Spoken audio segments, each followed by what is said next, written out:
Selamat hari Minggu, saudara-saudaraku. Saat ini kita kembali akan mendengarkan kebenaran firman Tuhan. Sebelumnya kita bersatu di dalam doa. Kita berdoa. Segala pujian dan hormat kami sampaikan kepadamu Bapa yang baik, Bapa yang senantiasa menolong kami, Bapa yang senantiasa memberkati kami. Kami puji Tuhan, kami sembah Tuhan. Pada saat ini kami akan disapa oleh kebenaran firman-Mu. Biarlah firman-Mu boleh bertumbuh di dalam kehidupan kami, dan kami boleh menjadi berkat, sehingga Engkau dipermuliakan Tuhan melalui seluruh kehidupan kami.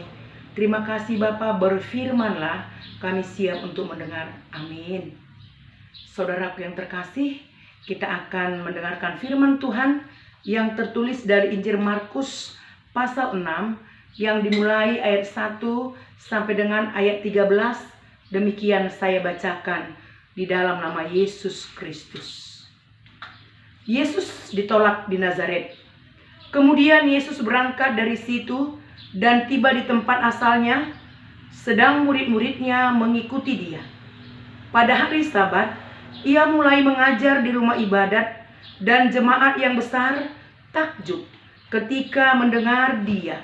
Dan mereka berkata, "Dari mana diperolehnya semuanya itu? Hikmat apa pulakah yang diberikan kepadanya? Dan mujizat-mujizat yang demikian, bagaimanakah dapat dia oleh tangannya? Bukankah ia ini tukang kayu, anak Maria, saudara Yakobus, Yoses, Yudas, dan Simon? Dan bukankah saudara-saudaranya yang perempuan ada bersama kita?" Lalu mereka kecewa dan menolak dia. Maka Yesus berkata kepada mereka, "Seorang nabi dihormati di mana, kecuali di tempat asalnya sendiri, di antara kaum keluarganya yang di rumahnya. Ia tidak dapat mengadakan satu mujizat pun di sana, kecuali menyembuhkan beberapa orang sakit dengan meletakkan tangannya atas mereka." Ia merasa heran atas ketidakpercayaan mereka. Lalu Yesus berjalan keliling dari desa ke desa sambil mengajar. Ia memanggil ke-12 murid itu dan mengutus mereka berdua-dua. Ia memberi mereka kuasa atas roh-roh jahat dan berpesan kepada mereka supaya jangan membawa apa-apa dalam perjalanan mereka, kecuali tongkat, roti pun jangan, bekal pun jangan, uang dalam ikat pinggang pun jangan. Boleh memakai alas kaki, tetapi jangan memakai 2 baju. Katanya selanjutnya kepada mereka, "Kalau di suatu tempat kamu sudah diterima dalam suatu rumah, tinggallah di situ sampai kamu berangkat dari tempat itu. Dan kalau ada suatu tempat yang tidak mau menerima kamu, dan kalau mereka tidak mau mendengarkan kamu, keluarlah dari situ dan kebaskanlah debu yang ada di kakimu sebagai peringatan bagi mereka. Lalu pergilah mereka memberitakan bahwa orang harus bertobat, dan mereka mengusir banyak setan dan mengoles banyak orang sakit dengan minyak dan menyembuhkan mereka." Amin. Sejauh itu kebenaran firman Tuhan yang sampai bagi kita. Saudaraku yang terkasih di dalam nama Yesus Kristus, latar belakang seseorang sering sekali mempengaruhi penghargaan yang diperhadapkan oleh orang lain kepadanya. Untuk itu saudaraku, kita dapat melihat melalui teks ini bagaimana orang Nazaret meresponi kedatangan Yesus yang adalah ke kampung halamannya sendiri. Yesus datang ke kampung halamannya sendiri untuk menyampaikan Injil atau untuk menyerukan suara pertobatan.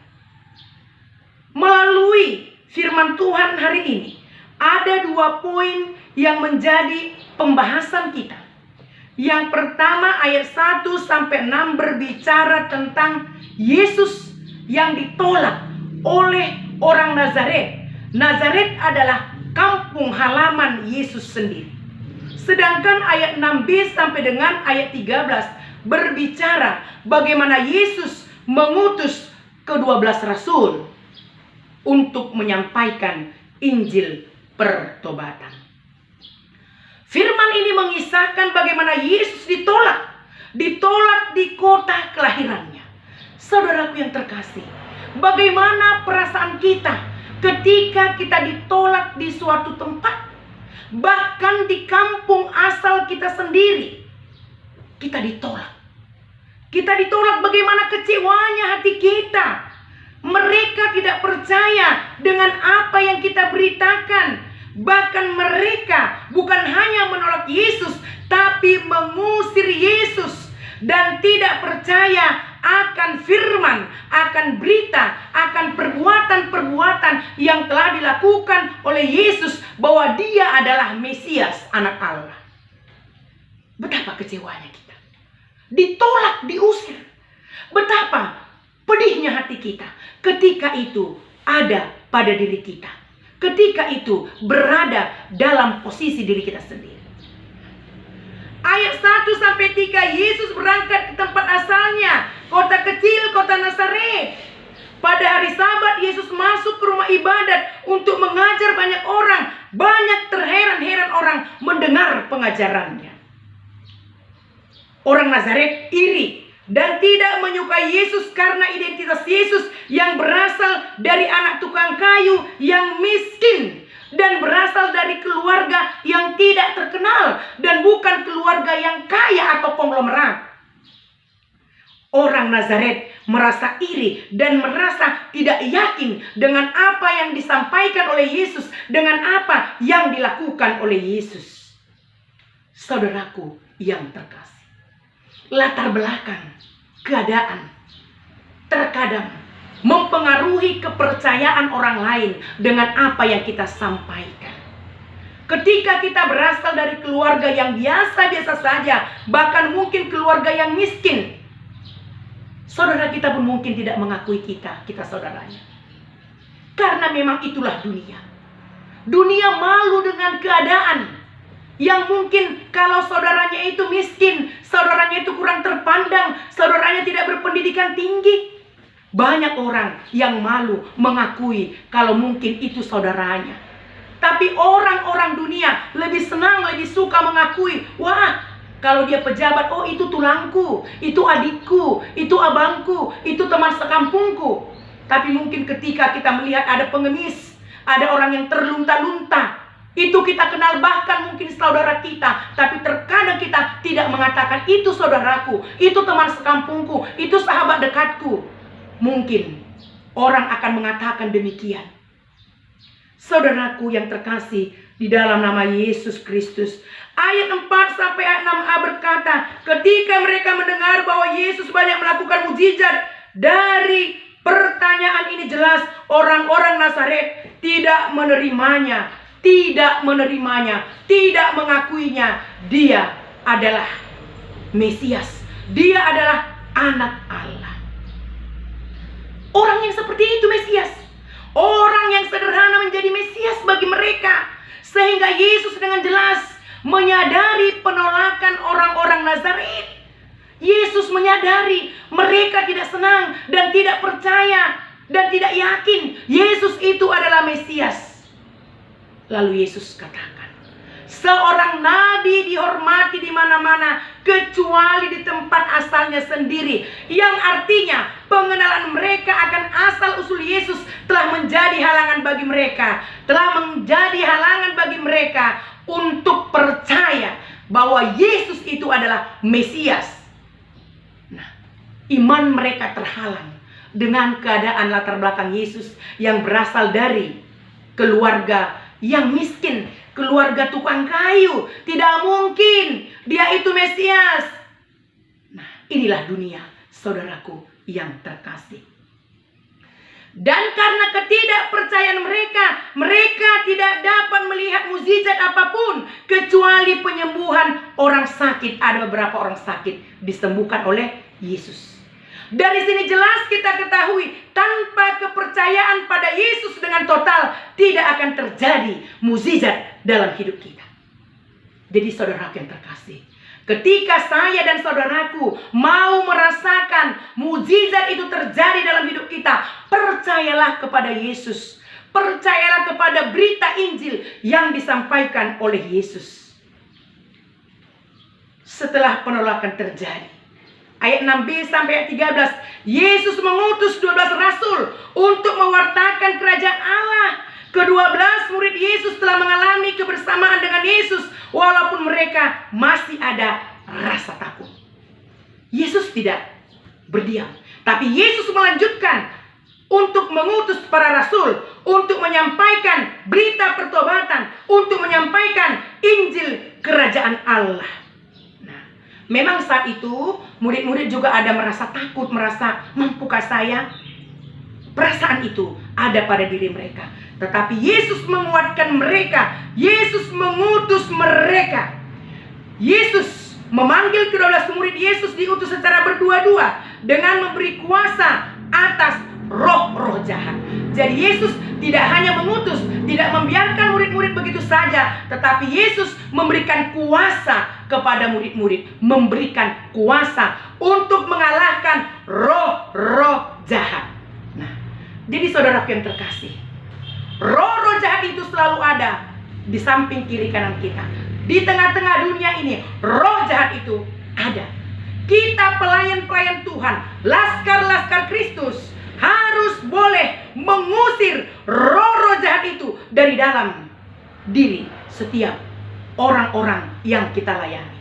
Bahkan kalau mungkin kita sebagai rasul-rasul Kristus, pelayan-pelayan Kristus, kita harus mengusir roh-roh jahat itu, roh perpecahan, roh percabulan, segala roh-roh jahat yang membawa kita kepada kebinasaan. Mari kita usir dari dalam diri kita, dari dalam diri setiap orang-orang yang sudah ditebus oleh Allah.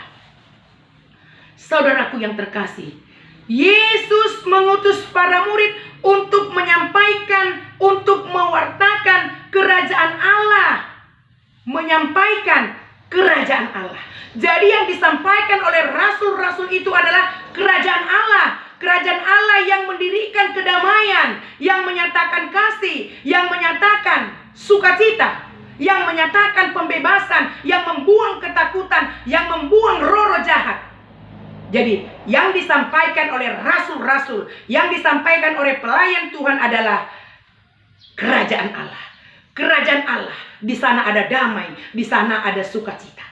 Inilah yang harus disampaikan oleh rasul-rasul Kristus. Saudaraku yang terkasih, dan ada hal-hal yang tidak bisa mereka lakukan dalam plan mereka. Nah, ada hal-hal yang tidak bisa mereka lakukan kalau dari kekuatan mereka sendiri. Tetapi para rasul akan bisa menaklukkan, akan bisa mewartakan Injil kerajaan Allah ketika mereka tetap hidup di dalam penyertaan Tuhan, hidup di dalam mengandalkan Tuhan. Kenapa mereka diutus berdua-dua? Kenapa rasul-rasul diutus secara berdua-dua dalam memberitakan Injil kerajaan Allah? Karena jika dua orang yang menjadi saksi, maka kesaksian mereka itu menjadi kuat. Itulah yang terjadi pada saat itu, pemahaman saudaraku yang terkasih. Dan ada dua sifat yang harus dimiliki oleh pengabar Injil Kristus, yang harus dimiliki oleh para pendeta, oleh para pelayan, yaitu iman dan penyangkalan diri. Iman dan penyangkalan diri. Jadi seorang laskar Kristus, seorang pendeta, seorang pemberita Injil, seorang yang menyampaikan kebenaran Tuhan harus tetap kuat imannya. Jangan mudah tergoda, jangan mudah digoyang. Sekalipun banyak ujian, banyak cobaan, banyak kiri kanan yang mungkin bisa melunturkan iman kita, menggoyahkan iman kita. Mungkin aja itu uang, jabatan, dan kekayaan. Seorang laskar Kristus harus tetap di dalam iman dan harus tetap menyangkal diri. Menyangkal diri artinya jangan ikuti kemauan, kepuasan, kedagingan yang ada dalam diri kita. Tetapi tetaplah nyatakan dan turuti dan ikuti apa yang menjadi perintah Tuhan dalam hidup kita. Bukan memuaskan hasrat hati, bukan memuaskan keinginan daging. Nah, saudaraku yang terkasih, Yesus katakan, dimanapun kamu berada, di rumah yang bagaimanapun keadaannya, mereka harus tetap mau tinggal, harus mau nginap di sana. Bukan mesti tinggal di rumah istana, bukan harus tinggal di rumah mewah, bukan harus tinggal di tempat yang aman. Nah, tapi dimanapun ada jemaat yang mau menerima mereka untuk tinggal, bagaimanapun kondisi keadaan penginapan mereka, seorang laskar Kristus, Rasul Kristus harus tetap tinggal di mana. Sekalipun itu menurutnya, kok sepi kali, kok begini kumuhnya, kenapa begini keadaan rumah kami, penginapan kami. Seorang Rasul Kristus harus bisa mampu dimanapun tinggal, bagaimanapun keadaannya, harus siap untuk tinggal di sana. Nah, seperti Yesus lahir di kandang domba, tetapi dia adalah Mesias, dia adalah anak Allah, tetapi dia turun ke dunia untuk merendahkan diri. Dan ini untuk mengajarkan setiap manusia untuk tetap rendah hati, untuk tetap rendah hati. Nah, saudaraku yang terkasih di dalam nama Yesus, dan jika ada satu rumah atau tempat penginapan yang tidak mau menerima mereka, murid harus mengebaskan debu yang ada di kaki mereka sebagai bukti bahwa tempat itu sudah menolak pemberitaan Injil di tempat itu. Nah, jadi saudaraku, ketika kita gereja menolak pelayan Tuhan untuk melayani di sana, karena setiap Rasul Kristus adalah untuk menyampaikan kebenaran firman Tuhan. Kalau mereka tidak diterima, mungkin saja tidak diterima di gereja itu. Tidak cocok ini jadi pendeta kami. Tahu saya itu anak siapa? Dia itu orang miskin itu. Nah, jangan pernah itu terjadi dalam kehidupan orang-orang percaya, karena ini merupakan penolakan. Dan Yesus katakan, kebaskan kakimu, kebaskan kakimu, sebagai bukti tempat itu sudah menolak Injil kerajaan Allah di sana. Saudaraku, Tuhan Yesus mengatakan dengan tegas, mereka harus menerima pengutusan Yesus. Murid harus berangkat untuk melaksanakan tugas dengan mengikuti petunjuk Yesus. Para murid harus benar-benar mengubah sikap hidup mereka untuk taat dan selalu mendengar apa yang menjadi ketentuan, apa yang menjadi pesan Yesus kepada murid-murid di dalam pelayanannya. Nah, seperti itu jugalah kita para pendeta dan guru, para pelayan Tuhan. Jangan pernah andalkan kemampuanmu, andalkan intelektualmu. Jangan pernah bergantung pada pengetahuanmu. Bergantunglah kepada Allah. Maka percayalah, kita akan dapat melakukan segala perkara besar dalam pelayanan kita bagi setiap jemaat kita, karena kuasa itu telah diberikan kepada saya dan saudaraku. Kuasa itu telah diberikan oleh Allah bagi kita. Ke-12, murid Yesus harus mengusir banyak setan dan menyembuhkan banyak orang. Itu harus membawa kesembuhan, bukan membawa roh pengacau, roh jahat. Jadi setiap Rasul Kristus, setiap pelayan, setiap hamba Tuhan harus benar-benar hadir untuk melakukan kesembuhan. Mungkin jemaat kita ada yang bergumul tentang kehidupannya. Dia bergumul tentang apa yang harus dia makan hari esok. Mungkin dia bergumul karena dia di PHK, tidak kerja lagi. Mungkin dia bergumul dengan keadaan keluarganya. Rasul Kristus hadir membawa kedamaian. Rasul Kristus harus menciptakan kesatuan, harus menyatakan kasih. Itulah tugas yang harus dilakukan oleh Rasul Kristus, saudaraku. Karena itu firman Tuhan mengatakan, Yesus mengatakan, semua itu sudah kulakukan, dan murid Yesus harus melanjutkannya. Nah, melalui firman Tuhan ini, saudaraku, Saat Yesus berada di kota kelahirannya, Yesus ditolak di kelahirannya. Karena dia orang miskin, anak Yusuf, tukang kayu, sehingga Yesus direndahkan. Nah, saudaraku, ketika itu kita alami, mari jangan kecut dan tawar hati. Karena Yesus memakai kita. Yesus sudah memperlengkapi kita dengan kuasa yang dari atas. Dengan kuasa Yesus kita mampu menyatakan Injil Kerajaan Allah.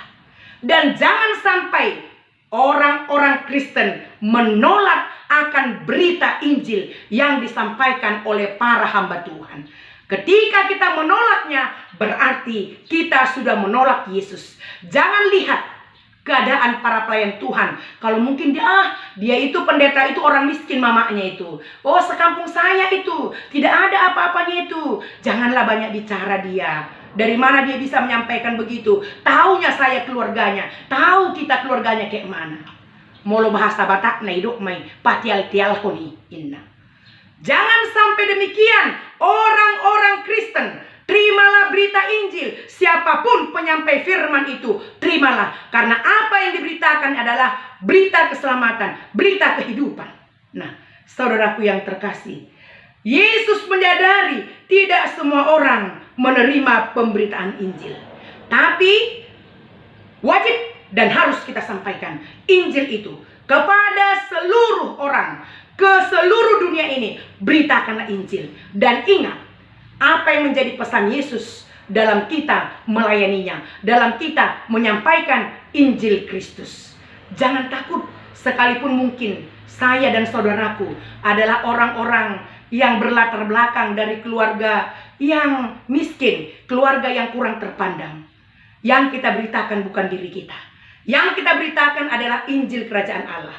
Untuk itu maju terus, beritakan Injil Kristus. Ini adalah tugas-tugas orang percaya. Jangan takut, jangan andalkan kekuatanmu, karena kuasa Tuhan telah memperlengkapi kita. Kuasa Tuhan sudah memperlengkapi kita. Setiap jemaat, jangan ada yang menolak Injil Kristus. Jangan ada yang menolak pemberita Injil. Karena ketika kita menolak, berarti kita menolak Injil Kerajaan Allah yang akan menyelamatkan kita. Amin. Kita berdoa. Terima kasih Bapa yang baik, firman-Mu telah menyapa kami.